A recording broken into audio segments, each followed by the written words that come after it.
हरिः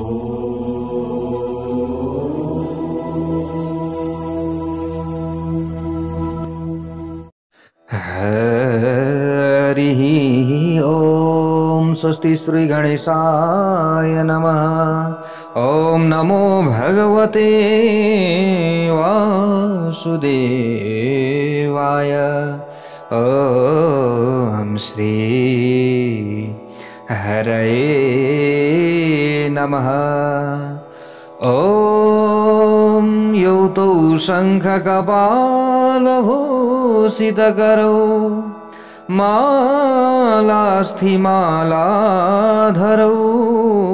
देवौ द्वारवती श्मशाननिलयौ नागारिगो वाहनौ द्वित्रक्षौ बलिदक्षयज्ञमथनौ श्रीशैलजावल्लभौ पापं मे हरतां सदा हरिहरौ श्रीवत्सगङ्गाधरौ नारायणं नमस्कृत्य नरं चैव नरोत्तमं देवीं सरस्वतीं व्यासं ततो जयमुदीरयेत्। भक्तवत्सल भगवान को जय जय हो। प्यारा भक्त भागवतहरू, यतिखेर हजुरहरू श्रवण गर्दै हुनुहुन्छ चतुर्मास भागवत कथा श्रीमद् भागवत महापुराण। प्यारा भक्त भागवतहरू, यहाँ जड भरतले जो राजा रहुगण हुनुहुन्छ उहाँलाई ज्ञान दिँदै हुनुहुन्छ। प्यारा भक्त भागवतहरू, जड भरत भन्नुहुन्छ, हे राजन, यो संसार मिथ्या हो, आत्मा निर्लेप छ। त जड यहाँ रहुगणले प्रश्न गर्नुभयो नि त शरीरलाई कष्ट भएपछि आत्मालाई पनि त कष्ट हुनुपर्ने हो नि त, किनभने शरीरको सम्बन्ध इन्द्रियसँग छ नि त, अनि इन्द्रियको सम्बन्ध मनसँग छ, मनको सम्बन्ध बुद्धिसँग छ, बुद्धिको सम्बन्ध आत्मासँग छ भनिसकेपछि तपाईले भन्नुभयो आगो बालेपछि कुनै पनि भाँडामा चामल बसाइयो भने त्यो भाँडो तात्छ, भाँडोभित्र रहेको पानी तात्छ, पानीभित्र रहेको अनि त्यो भात पाक्छ, त्यो चामल पाक्छ भने हो त्यसरी नै शरीर र इन्द्रियको सम्बन्ध छ, अनि इन्द्रिय चाहिँ मनको, मन र बुद्धिको अनि आत्माको पनि सम्बन्ध भएपछि आत्मालाई असर पर्दैन त भनेर यस्ता प्रकारले प्रश्न गरेपछि जड भरत भन्नुहुन्छ, यो त मिथ्या हो सबै। हे राजन, तपाईले जे भन्दै हुनुहुन्छ यो मिथ्या छ, आत्मा निर्लेप छ। अग्निमाथि राखिएको भाँडाको दुधमा रहेको चामल त पाक्छ, तर दुधमा ढुङ्गा हाल्यो भने त पाक्छ कि पाक्दैन होला राजन? किनभने त्यो निर्लेप छ। आत्मा सर्वश्रेष्ठ र निर्लेप छ। संसार त मनको केवल कल्पना हो राजन। मनमा विकृति भएपछि जीवन पनि विकृत भइहाल्छ। त्यसकारण मन सुध्रियो भने आत्मा मुक्त हुन्छ। यो कुरो बुझ्नु पर्यो। एक पटक मेरो मन मृग बालकमा फस्यो र मैले मृग योनिमा जन्मनु पर्यो। त्यसकारण म सावधान भएको छु। तपाई त एउटा राजा, एउटा ठाउँको राजा, म त सारा चाहिँ सम्राट थिएँ। यो भारतवर्षको यो सबैको म सम्राट थिएँ। तपाई यति सानो ठाउँको, सानो एउटा देशको राजा भएर तपाईलाई यति अभिमान छ? त सबै भन्दिनु राजन, यो उपदेश व्यावहारिक मनको हो। यो कुरा बुझ्नु पर्यो। त आमालाई आफ्ना सन्तानको बोझ केही पनि लाग्दैन, किनभने त्यहाँ मनको ममताले काम गरिरहेछ। आमालाई आफ्नो छोरो फूल जस्तो हलौं लाग्छ नि, हलुका लाग्छ। छोरोले जे भने तापनि आमाले सहनुहुन्छ। अर्काको छोरोले केही भनोस् त सहनुहुन्छ। आफूले जन्म दिएको छोरोले चाहिँ जे बोले पनि आमाले सहने, तर अर्काको छोरोले राम्रो कुलोमा घरिघरि नराम्रो कुरो आयो भने पनि नसहने। त्यसको कारण के हो त भन्दा मनै त हो नि। यो मन होइन र? मनले मान्दछ यो आफ्नो हो र त्यो अर्काको हो। हे राजन, यी सबै मनका धर्म हुन्। हे राजन, यही नै मनको खेल हो। मनको खेलले गर्दाखेरि मलाई कहिले मृग बन्नु परेको थियो। मनको सुधार भएपछि जगत सुध्रिन्छ। हे राजन, मन मृग बालकमा फसेको थियो र मैले पशु बन्नु परेको थियो त्यतिखेर। हे राजन, तिमी त केवल कच्छप देशका राजा होइनौ र? म त भारत खण्डकै राजा थिएँ, भरत खण्डकै राजा थिएँ। तैपनि मेरो दुर्दशा यस्तो भयो। गुणानुरक्तम व्यसनाय जन्तु तदेव नैर्गुण्यमयो मनस्यात्। विषयासक्त मनले जीवलाई सांसारिक सङ्कटमा फसाउँछ र त्यही मनले विषय रहित भएपछि जीवलाई शान्तिमय मोक्ष पदको प्राप्ति गराउँछ।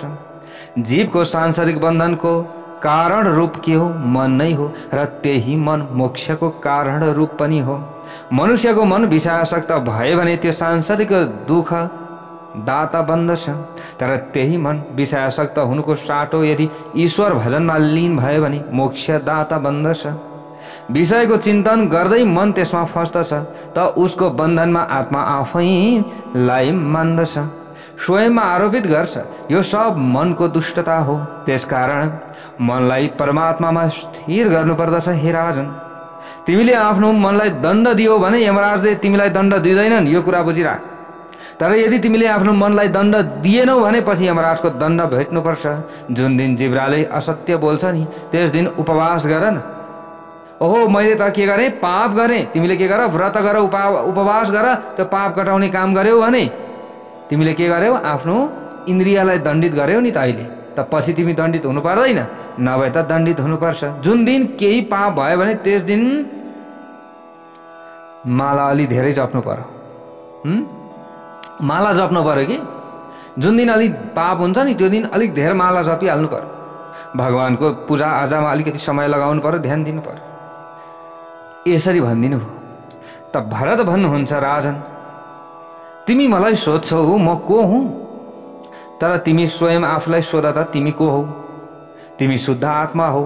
जाग्रत, स्वप्न र सुषुप्ति यी तीनै अवस्थाको साक्षी तिमी आत्मा हौ। राजन, ज्ञानीले जगतलाई सत्य मान्दैन, कहिले पनि। मान्छ? न, हुन सक्दैन। संसारलाई उनीहरू मनकल्पित मान्दछन् ज्ञानीहरू नि। स्वप्न, जगत स्वप्न जस्तै छ। जस्ता प्रकारले स्वप्न झुटो भए पनि मानिसलाई रुवाउँछ, त्यस्तै प्रकार यो मिथ्या जगत पनि मानिसलाई र जीवलाई रुवाउँछ। मानिलिउँ एउटा मानिस सुतेको छ, त उसले सपनामा आफूलाई भयानक बाघले आक्रमण गर्न तयार भएको देख्दछ भने त्यो मानिस डराउँछ। बाघले मलाई खाने भयो भन्ने विचार गरेर उक्कराउन रुन थाल्दछ। उसको निन्द्रा टुट्दछ। बिउजेपछि ऊ देख्छ यो त सपना पो रहेछ। ओहो, झल्यासे बिउजेपछि यो त सपना पो रहेछ। सपनाको बाघसँग नै म डराएको थिएँ, तर सपना असत्य हो। यो कुरा मानिसको सम्झनामा कहिले आउँछ? केवल त्यस बेला आउँछ जब ऊ बिउझन्छ। बिउझनु पर्यो। कुन मानिस जागा छ त? विषयबाट जसको मन हटिसकेको छ, जसका मनले विषय छोडिसकेको छ, त्यही जागा छ। यसरी बुझ्नु पर्यो। अरू सबै सुत्या छ। विषयमा रुमलिने जति सबै सुत्या छ। त्यसैले तुलसीदासले पनि भन्नुभएको छ, जानिय तबहि जीव जग जागा, जब सब विषय विलास विरागा, जानिय तबहि। राजन, त्यसैले म भन्छु यो सबै मनको खेल हो नि त बाबु। यो कुरो बुझ्नु पर्यो। मनलाई शुद्ध गर्न सन्तहरूको समागम गर्नु पर्यो। सन्तहरूको सङ्गत चाहिन्छ मनलाई सुधार्नका लागि। महापुरुषहरूको सेवाबाट ब्रह्म प्राप्ति हुन्छ। त्यतिकै हुँदै महत्यादरजो भिषेकम। हे राजन, सत्सङ्ग बिना ज्ञान कहिले प्राप्त हुन सक्दैन। आफ्ना स्वरूपको परिपूर्ण ज्ञान नै एक सत्य वस्तु हो। यो कुरो बुझ्नु पर्दछ, अनि मात्र हुन्छ। एक ब्रह्म नै सत्य छ नि। ब्रह्म सत्य स्वरूप, भेदबाट रहित, परिपूर्ण आत्मस्वरूप हो। पण्डितले त्यसलाई भगवान वासुदेव, कृष्ण आदि नामबाट वर्णन गर्दछ। अन्यथा जगत के छ? मिथ्या छ। यो जगत के छ? मिथ्या। भरतले प्रथम राजर्षिलाई दिव्य तत्त्व ज्ञान उपदेश दिनुभयो र फेरि भवाटवीको वर्णन गर्न लाग्नुभयो। भवा भनेको यो संसार, अटवी भनेको के हो? जङ्गल। यो सारा संसार नै के छ? जङ्गलमय छ। आत्माको विवेक रूपी धनलाई एक एक इन्द्रियले लुटेर लिन्छ। कोही सन्त भेट्दा संसार रूपी धनबाट हामीलाई बाहिर निकालिदिन्छन्। यो सारा जगत केही होइन, यो धन केही होइन। सन्तले सिकाउनुहुन्छ एक संसारमा एक्लै कहिल्यै नघुम। कुनै सन्तको सद्गुरुको आश्रय लिएर संसार वनबाट बाहिर निस्कन सक्नेछौ। यदि कुनै सन्तको साथमा घुम्यौ भने यो संसारबाट बाहिर निस्कन सकिन्छ। भनेको यो संसार रूपी एउटा वन हो, यो वनमा एक्लै घुम्नु हुँदैन कहिले पनि। कसको साथ चाहिन्छ? सन्तको, गुरुको साथ चाहिन्छ, अनि मात्र यो वनबाट बाहिर निस्कन सकिन्छ। मायाका कारण जीव सुखको आशामा यस संसार रूपी वनमा अल्मलिन्छ, घुम्छ, तर त्यसको साँचो सुख पाउँदैन उसले। जुन जीवको नेता बुद्धि असावधान र अपात्र छ, उसलाई 6 डाकु इन्द्रियले लुट्दछन्। उसको धर्मरूपी धन लुटिन्छ। ठुलो बथानबाट असावधान भेडालाई बाँसोले जसरी तानेर लैजान्छ, सोही प्रकार जीवसँग प्रमाद गर्ने मानिसलाई श्रृगालादि, जो श्रृगालादि स्यालादि स्त्री सन्तानले घिच्याएर लान्छन् नि। यो वन त्यस्तो छ। यो संसार लता र जालहरूले गृहस्थाश्रम हो, यो व्याप्त छ। अनि डाइहरू भनेको कर्म हो। डाइहरूद्वारा यो जनसमुदायले कष्ट पाइरहेको छ। त्यस वनमा जीव समुदायले गन्धर्व नगरलाई हेर्दछ, मिथ्या शरीर आदिलाई सत्य मान्दछ र पिशाच सुवर्णलाई हेर्दछ। कतिपटक त धुलाले भरिएका आँखाका कारण रजोगुणबाट व्याप्त दृष्टि हुनाले र आँधीद्वारा उडाइएको धुलो हुरी चाहिँ भ्रममा पार्ने स्त्रीका कारण दिशाहरू देवहरूलाई उसले ठम्म्याउन पाउँदैन। यो कुरा छ।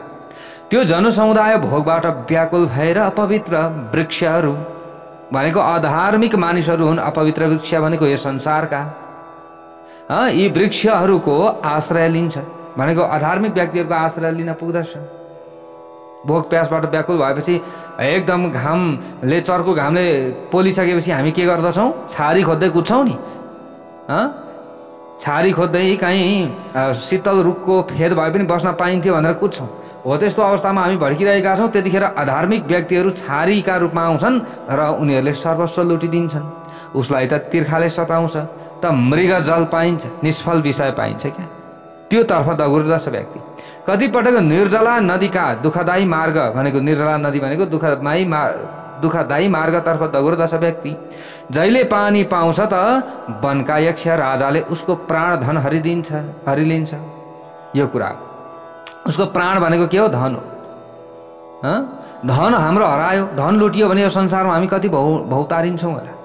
हिँड्दा हिँड्दै उसका गोडा काँडा कङ्कड भनेका सङ्कटहरूले पाल पार्दछन् नि। हामीलाई सङ्कट आउँछन् होइन। यो संसारमा हामी हिँडिरहेका छौँ, सङ्कट आउँछ।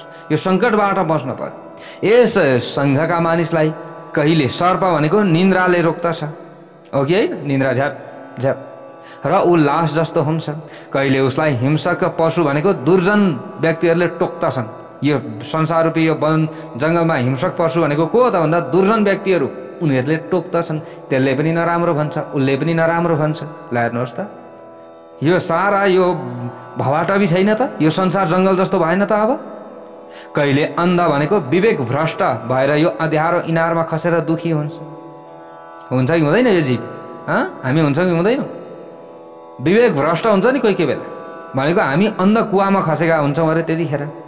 यस संसार रूप जङ्गलमा लताको शाखाहरू भनेको नारीका कोमल भुजाहरू अरे क्या। यो संसारमा चाहिँ हामी छौँ लताका शाखाहरू भनेका चाहिँ त्यो लता वृक्षहरू हुन्छ नि, त्यसका शाखा भनेका नारीका कोमल कोमल हातहरू अरे। त्यसको आश्रय लिएर त्यही अस्पष्ट तर मधुर मधुर शब्द गर्ने चरा चुरुङ्गीहरू भनेका नारीका काखमा खेलिरहेका साना बच्चाहरू हुन्। यो संसारका मसिना चराचुरुङ्गी, यो संसार रूपी जङ्गलका चराचुरुङ्गी भनेका। अब ती चराचुरुङ्गीहरूको इच्छा गर्दछ यो जीवले भनेको ती नारीको बसमा परेर, पुरुषको बसमा नारी परेर, नारीको बसमा पुरुष परेर बच्चाको चाहना गर्दछन्। ल हेर्नुहोस्, अब त्यही समयमा के हुन्छ? सिंहको टोली भनेको कालचक्र आइपुग्छ अरे। बच्चा भो सिंहको टोली कालचक्रद्वारा उत्पन्न हुने जरा भनेको मृत्युबाट त्यसले त्रास पाउन लाग्दछ। अब वृक्षमुनि भनेको घरबारमा ऊ बस्न लाग्दछ, वृक्षमुनि भनेको, र ऊ खेल्न चाहन्छ। कहिले पर्वतको गुफामा भनेको, कहिले रोग आदिको दुःखमा गएर। उहाँ बसेका हात्ती भनेको मृत्युबाट ऊ भयभीत हुन्छ कोही बेला। जीवात्मा कहिले सुखी हुन्छ भने कहिले दुखी हुन्छ। ल हेर्नुहोस्, यस्तो छ संसार। जीवले भगवानका चरणको आश्रय लिएपछि कृतार्थ बन्दछ। संक्षिप्त शब्दमा भनौँ भने यो संसार मार्ग के हो? दारुण, दुर्गम र भयङ्कर। यसरी बुझ्नु पर्यो। मनलाई विषयासक्त नगरिकन श्रीहरिको सेवाबाट तीक्ष्ण बनेको ज्ञान कृपाण लिएर यस संसार वनको पारी पुग। यसरी बताइएको छ। भरतले पहिले शिक्षा दिनुभयो, फेरि दीक्षा दिनुभयो। ल हेर्नुहोस् है प्यारा भक्त भागवत, पहिले गुरुबाट के लिनु पर्दछ? शिक्षा लिनु पर्दछ, अनि मात्र दीक्षा लिनु पर्दछ। भागवताश्रयीको आश्रय लिने कृतार्थ भइहाल्छ। भरतले प्रभुको ध्यान गर्दै शरीर त्याग गर्नुभयो। प्यारा भक्त भागवतहरू केही समय पछाडि अब ल हेर्नुहोस्, रौगणलाई ज्ञान दिनुभयो, त्यस पछाडि छुट्नुभयो, आफ्नो शरीरलाई त्याग गरिदिनु भयो। यसभन्दा अगाडि भरतवंशी राजाहरूको वर्णन छ। यसपछि आउँछ भारतवर्षका उपास्य देवहरू र उपासक भक्तहरूको वर्णन। भगवान नरसिंहका भक्तले यी मन्त्रहरूको जप गर्छन्। ओम नमो भगवते नृसिंहाय नमस्ते जस तेजसे अविराविर भव वज्र संनख वज्रदंष्ट कर्मा शयान रन्धय रन्धय तमोग्रस ग्रस ओम स्वाहा अभयम भयमात्मनि भूयिष्ठाः ओम क्षोम। यो मन्त्र जप्छन्। ओमकार स्वरूप भगवान नरसिंहलाई नमस्कार गर्छु। हे देव, तपाईँ अग्नि आदि तेजहरूका पनि तेज हुनुहुन्छ। हजुरलाई नमस्कार छ। हे वज्रनख वज्रदन्त दारीवाला हाम्रा सामु प्रकट भइदिनुहोस्। हाम्रो काम वासना डढाइदिनुहोस्। हाम्रो अज्ञान रूप अन्धकार नष्ट गरिदिनुहोस्। हाम्रा अन्तःकरणको अज्ञान हटाई प्रकाश भरिदिनुहोस्। यो नरसिंह भगवानको मन्त्र हो। यस मन्त्रको जप गर्दा गर्दै श्रीधर स्वामीलाई वैराग्य उत्पन्न भएको थियो अरे। यसरी बताइएको छ। त भागवतमा मानव शरीरका कयौं ठाउँको निन्दा गरिएको छ। मानव शरीरको स्तुति केवल 5औं स्कन्धमा छ र त्यो पनि देवहरूद्वारा भएको छ। मानव शरीर मुकुन्दको सेवा गर्नका निम्ति हो। यदि मानवले शुभ संकल्प गर्छ भने त्यो नरबाट नारायण हुन सक्छ। देवताहरूले भन्छन्, अरे अहो हमेशा किमकारी शोभनम प्रसन्न हे येषां स्वीदूत स्वयं हरिः यैर्जन्म लब्धं ऋषभारताजिरे मुकुन्द सेवो पैकम स्पृहाहीन। देवताहरूले गाउँछन् अरे, के भन्दछन् अरे? मानिसको जन्म सबै पुरुषार्थको साधन हो। यसो भनेर यस क्षेत्रमा जन्मिएका मानिसको महिमा देवगणले यस प्रकार गाउँछन्। अहो, यस देशका मानिसहरूले कस्तो पुण्य गरेका होलान्। ओहो, कस्तो पुण्य गरेका होलान्। यो पृथ्वीमा आउने, त्यसमा पनि भारतवर्षमा आउने व्यक्तिहरूले अथवा के स्त्रीहरि उनीमाथि स्वयं प्रसन्न भएर नै उनले भगवानको सेवा योग्य मनुष्य जन्म यस भूमिमा पाएका हुन् त। देवताहरूले यसरी मनुष्यहरूको बयान गर्छन्। हरि यो मनुष्य जन्म स्त्रीहरूको सेवा गर्नका लागि उपयोगी भएका कारण हामी पनि यसको इच्छा गर्छौँ भन्छन् अरे क्या देवताहरू। हामीले पनि कहाँ भगवान श्रीहरिको सेवा गर्न पाउँछौँ त। मनुष्यहरूले कति मजाले पाउँछन्। कोही बेला रामनवमी, कोही बेला श्रीकृष्ण अष्टमी, कोही बेला चाहिँ के हरेक पर्वै पर्व। श्रीमद् भागवत कथा सुन, कथा सुन, कथा सुन। देवीको उत्सव उस्तै आएको छ, महादेवको उत्सव उस्तै आएको छ, गणेशको उत्सव उस्तै आएको छ। अनेक प्रकारका उत्सवै उत्सव। ओहो, पृथ्वीमा त कति रमाइलो छ। देवताहरू पनि यो ठान्छन् अरे। उनीहरू पनि भोगविलासमा रम्दा रम्दा रम्दा वाक्क भएर यो ठान्छन् अरे। यस सौभाग्यका निम्ति हामी पनि सधैँ इच्छुक छौँ। यसपछि आउँछ भौगोलिक वर्णन। यस खण्डमा पृथ्वीका 7 खण्डहरूको वर्णन छ। सप्तद्वीप र 7 समुद्रको वर्णन छ। प्यारा भक्त भागवत, भरत खण्डका स्वामी हुन् देवनारायण। भरत खण्ड कर्मभूमि हो, यसरी बताइएको छ। अन्य खण्ड भनेको भोग भूमि हो। भरत खण्डमा जन्मने इच्छा देवहरूलाई पनि हुन्छ। शरीरको भागवतमा स्तुति पनि गरिएको छ र निन्दा पनि। यस मानव शरीरद्वारा भगवत सेवा, मुकुन्द सेवा हुन सक्दछ। शरीरद्वारा नै हुन सक्छ। यस स्कन्धमा ग्रहहरूका स्थितिको पनि वर्णन गरिएको छ। यस स्कन्धमा सप्त पातालको प्रतिपादन गरिएको छ। शेष नारायण यी पातालहरूभन्दा तल हुनुहुन्छ। राजाले सोधे त्यो समयमा, नरकलोक कहाँ छ? सुखदेव स्वामी छ। त सुखदेवजी भन्नुहुन्छ, राजन यो नरकलोक दक्षिण दिशामा छ। नरक अनेक प्रकारका छन्। तामिश्र नामको नरकमा चोर जान्छ, अन्ध तामिश्र नामका नरकमा व्यभिचारी व्यक्ति जान्छ। जति पाप छन् उति नै नरक छन्। कुन पापका कारण कुन नरकमा जानु पर्दछ त्यसको क्रमबद्ध वर्णन यस स्कन्धमा गरिएको छ। यस प्रकार हजारौं नरक र यमलोकको वर्णन गरेर यस स्कन्धको समाप्त पनि गरिन्छ। भक्तवत्सल भगवानको जय जय होस्। अगाडि गएर हामी षष्ठ स्कन्धमा प्रवेश गर्छौं। नारायण जिन नाम लिया, तीन औरका नाम लिया न लिया, अमृत पान किया घट भीतर, गंगा जल भी पिया न पिया। नरकहरूको वर्णन सुनेर राजा परीक्षितले भन्नुभयो, लौ महाराज बस भयो, यो नरकको वर्णन मलाई सुन्नु छैन। यो नरकबाट पार्ची कसरी पाइन्छ बरु त्यो चाहिँ सुन्नु छ। महाराज मलाई यस्तो बाटो देखाउनुहोस् जहाँबाट हिँड्नाले मलाई यी नरकहरूमा जान नपरोस्। हे मेरो भगवान, तपाईले प्रवृत्ति धर्म निवृत्ति धर्म आदिको कथा सुनाउनु भयो, तर यी नरकहरूको वर्णन सुनेर मलाई अत्यन्त डर लागिरहेछ। नरकमा जाने अवस्था कहिल्यै पनि आउँदै नआओस्, यस्तो कुनै उपाय भनी बक्सियोस् भनेर यसरी प्रश्न गर्नुहुन्छ। सुखदेवजी महाराज अगाडि गएर भन्नुहुन्छ, राजन, शास्त्रमा प्रत्येक पापको प्रायश्चित्त हुन्छ भन्ने कुरा उल्लेख गरिएको छ। पापको विधिपूर्वक प्रायश्चित्त गरियो भने पाप नष्ट हुन जान्छ। प्रायश्चित्त गरिसकेपछि फेरि कहिल्यै पाप गर्न हुन्न, अन्यथा प्रायश्चित्त गरेको कुनै अर्थ भएन। यसरी बताइएको छ। दुःख सहेर ईश्वरको भजन गर्नाले पाप डढेर जान्छ। राजाले सोधे, विधिपूर्वक प्रायश्चित्त गरेपछि पनि पाप गर्ने इच्छा भइरहन्छ, त्यसको के उपाय छ? प्रायश्चित्त गर्नाले पापको नाश त हुन्छ, तर पाप गर्ने वासना इच्छाको नाश हुन पाउँदैन। प्रायश्चित्त गर्नाले पनि पाप वासना नष्ट भएपछि के गर्ने? पाप गर्ने वासना नरहने कुनै मार्ग देखाउनुहोस्। प्रायश्चित्तबाट पाप डढ्दछ, तर पाप वासना नष्ट हुँदैन, त्यसकारण यसका निम्ति के गर्नु पर्ला? सुखदेवजी स्वामी अगाडि गएर भन्नुहुन्छ, राजन, मनको लेस मात्र पनि विश्वास गर्नु हुँदैन है। मन बडो विश्वासघाती छ, त्यसलाई नियन्त्रणमा राख्नु पर्दछ।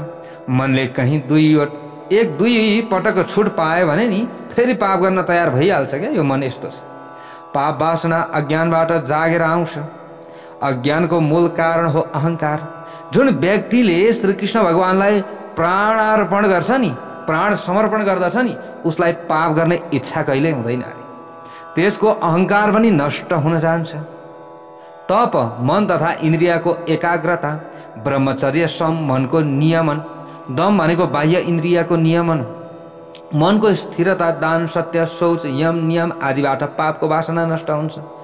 तर हे परीक्षित, न तथा भगवान राजन पूयेत तपादिभिः, यथा कृष्णार्पित प्राणस तत्पुरुष निसेवया।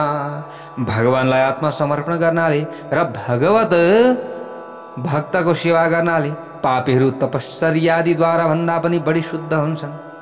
पापी मानिस भक्तिबाट जति पवित्र हुन्छ त्यस्तो समदम तप आदिले हुन सक्दैन। तिमी आफ्नो प्राण भगवानलाई अर्पण गर, पापको वासना हट्नेछ।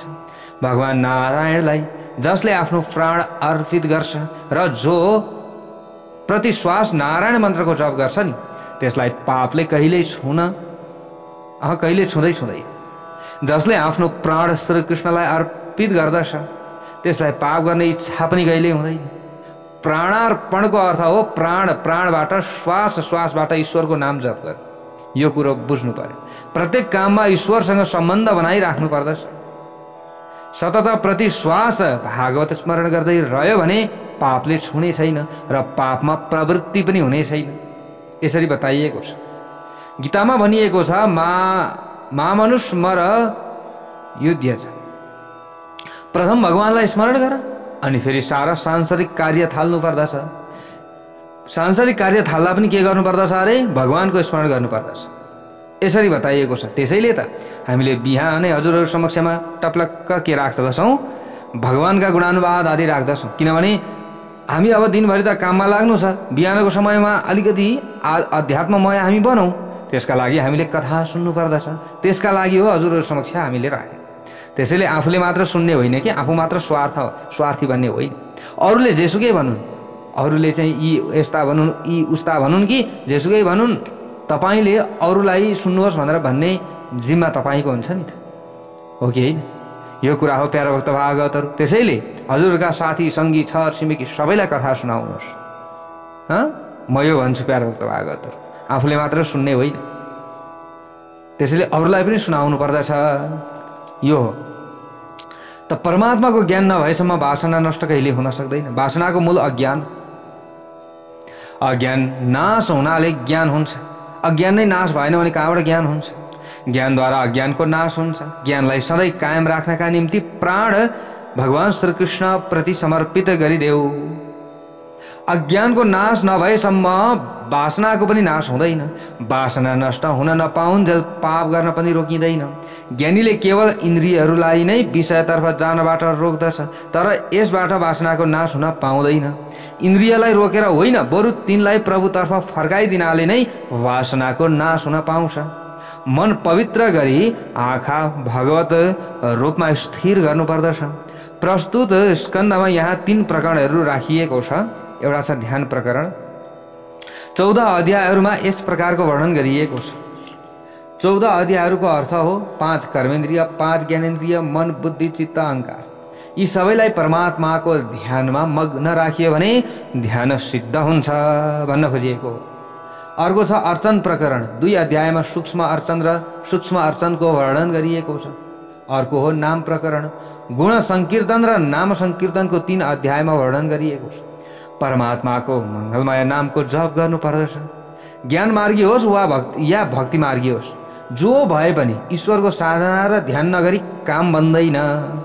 चाहे हजुर ज्ञानी हुनुहोस् चाहे ध्यानी हुनुहोस्, कुनै एकमा मन स्थिर भएपछि मनको शक्ति बढ्दछ। यस प्रकार 3 साधन बताइएका छन्: ध्यान, अर्चन र नाम। के ध्यान, अर्चन र नाम। यी 3 साधनहरूको सहाराले पाप नाश हुन्छ र नरकमा जानबाट पनि बच्न सकिन्छ। प्रभुको मङ्गलमय स्वरूपको ध्यान जप गर्ने बानी बसाल्नु पर्दछ। नियमित सेवा गर्नुपर्दछ। नरकमा जान नपरोस् भन्नलाई यी साधनहरूको उपयोग गर्नुपर्दछ। भक्तवत्सल भगवानको जय जय होस्। प्रतिदिन भगवानको सेवा गर्नुपर्दछ। उहाँका नामको जप गर्नुपर्दछ र उहाँको ध्यान गर्नुपर्दछ।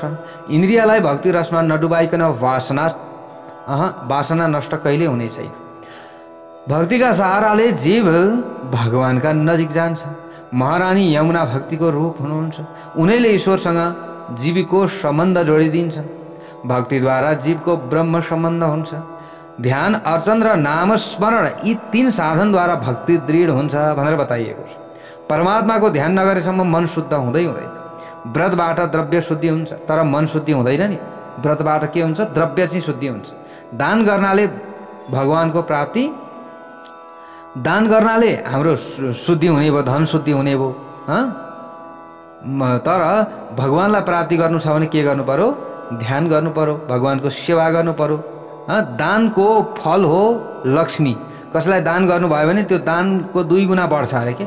आज तपाईँले 1000 कसैलाई दान गर्नुभयो भने त्यसको कुनै समयमा 10,000 भएर त्यो फर्केर आउँछ। यसरी बताइएको छ। त्यसैले दानको फल हो लक्ष्मी।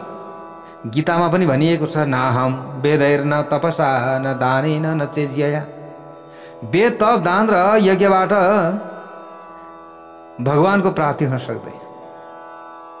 परमात्माको ध्यान गर्नाले मनको शुद्ध हुन्छ, यसरी बताइएको छ। त्यसैले प्रतिदिन के गर्नु पर्यो? ध्यान गर्न जरुरी छ।